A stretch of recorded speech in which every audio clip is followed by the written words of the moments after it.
This is the Vasa Warship today, on display at the Vasa Museum in Stockholm, Sweden.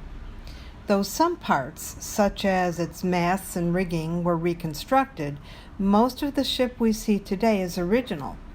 But how did a wooden ship that languished in 150 feet of water for 333 years stay so remarkably intact?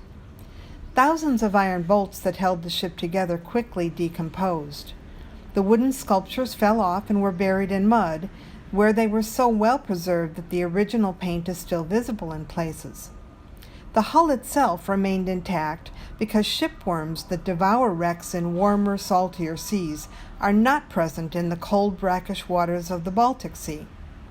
On April 24, 1961, thousands of spectators and press from around the world lined the shores to watch as the first timbers of the Vasa broke the surface of the water.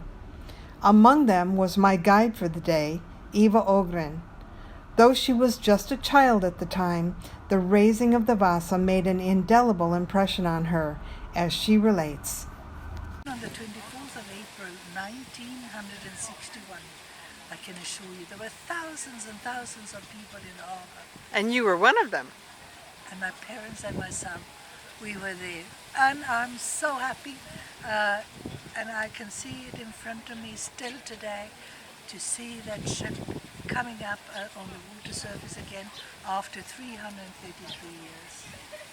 And then they started to restore the ship, and today we can see at the Vasa Museum, 95% of that 69-meter long ship, 52 meters tall, 95% of that is original.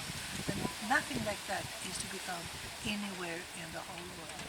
And the reason that it was so well preserved, you said, is because it was in the harbor with brine, less salt, yes? Yeah, it's slightly salted, but the shipworm that usually eats the wood in the water, they don't live in our waters, the Tedero navalis. That's the Latin name of that shipworm. They don't like our waters, and that's why the ship also could be, well, it wasn't destroyed by the shipworm. And then the mud also conserved the ship. So that was a combination. How old were you when this happened? I was 12 years old. 12 years old. Yeah. And I think you also said that in those years there wasn't really much interest in preserving old things, and so there wasn't any interest in his exploration. There were lots of people, they thought that this Anders Franzén, that he was completely mad looking for old shipwrecks, because people here, they were looking for new things. The authorities here, they had decided to modernize the city of Stockholm. So during about 20 years, as from the 1950s, they tore down about 700 houses. Because they wanted just to modernize our Stockholm. So why should you then go and look for an old ship? Well, what changed then? Why did the people get so excited about it? Sorry, what was the question? So what changed? Why did the people get so excited when it was actually being raised? Yeah, but then all of a sudden when the ship is here and the whole world starts to talk about the ship, and also 20 years later, when they had restored the ship, also the people got more and more interested in old things, the history. And if you look at today, second-hand shops, antique shops, that's jewels today.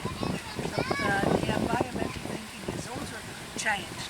And today we are very, very proud of the Vasa ship as such, and it's one of the most visited places in the whole of Sweden as such. And some people they say they come specifically because they want to see that ship. Well, you know, when I was here last, I did not see it. So this is one of the big things for me on this trip, is to see it. And I walked into that museum and my jaw dropped open. I've never seen anything like it. So I have to ask you, can you go back to that little girl of 12 years old And tell me what you were feeling. Look at my hair here. I'm getting goosebumps, and I'm at the Vasa Museum. I shall not say every day, but very often during the summer when we have our main season, tourist season, and I still get goosebumps when I just see